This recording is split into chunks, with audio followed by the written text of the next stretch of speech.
सकाळ सकाळ उठल्यानंतर आपल्या बायकांची खूप घाई असते. एकतर टिफिन बनवा, वरून नाश्त्याची तयारी करा. मग अशा वेळेस जर काही एक्स्ट्रा बनवायचं म्हटलं तर थोडंसं दडपण येतं आणि त्यात जर ढोकळा बनवायचं म्हटलं तर जास्तच दडपण. कारण तो सॉफ्ट होतो की नाही, पीठ बिघडतं की काय?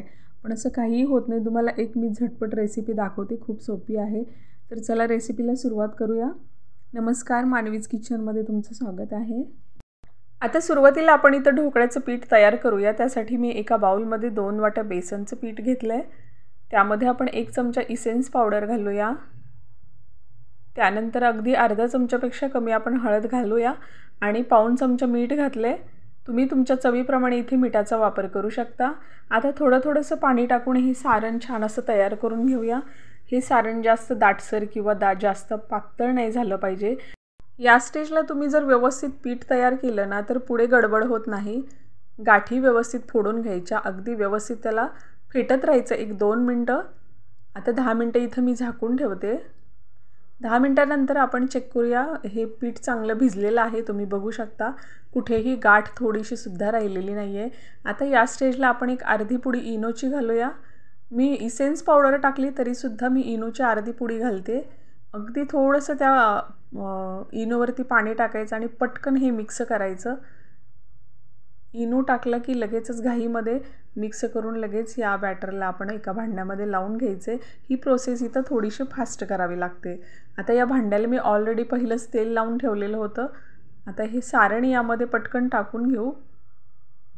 भांडं थोडंसं हाताने झटकायचं म्हणजे एकसारखं पीठ लागलं जातं खाली. स्टीम पण मी इकडे तयार ठेवलेली होती. आता आपण हे यामध्ये एक स्टँड टाकूया आणि हे भांडं ठेवून देऊया. भांडं ठेवल्यानंतर त्या भांड्यावरती सुद्धा झाकण ठेवायचं आहे आणि वरून दुसरं झाकण. आता एक 10 ते 12 मिनटं याला असंच झाकून ठेवायचं आहे. तर मी जवळजवळ 15 मिनटानंतर त्याला चेक करते. अगदी मंद गॅसवरती ठेवलेलं होतं मी. तर बघूया. तर हे बघा, एकदम क्लीन चाकू निघालेला आहे आणि मस्त ढोकळा बनून तयार झालेला आहे. फक्त पीठ मळताना ते व्यवस्थित काळजी घ्या. आणि तुम्हाला जर इनो किंवा इसेन्स पावडर टाकायची नसेल तर तुम्ही दही किंवा लिंबू टाकलं तरी तो छान फ्लफी होतो, फुगतो आणि सॉफ्ट होतो. बिलकुल पीठ बिघडत नाही. घाईमध्ये सुद्धा तुम्ही बऱ्याच गोष्टी करू शकता. तर तुम्ही बघा इथं सहजरित्या निघाला आहे. थोडासासुद्धा चिटकलेला नाही आहे भांड्याला. आता आपण याचे व्यवस्थित काप करून यावरती एक मस्त फोडणी टाकूया. सकाळच्या घाईमध्येच मी बनवले. जवळजवळ पहाटेचे 5:30 वाजलेले होते. त्यावेळेस मी ही ढोकळ्याची रेसिपी केली कारण आज मला टिफिनला ढोकळा द्यायचा होता. तर मस्त ढोकळा बनून तयार झालेला आहे. मी खूप घाईमध्ये बनवला. ढोकळा बनवत मी बाकीची सुद्धा कामं करून घेतली. तर इकडे मी साईडला फोडणी तयार करते. एका छोट्या पातेल्यामध्ये 2 चमचे तेल घालायचं, मोहरी घालायची, हिरव्या मिरच्या घालायच्या, कढीपत्ता घालायचा. आता हे छान असं फोडणी तडकू द्यायची चांगली व्यवस्थित, म्हणजे त्याचा फ्लेवर चांगला उतरतो. मगच ढोकळा छान लागतो.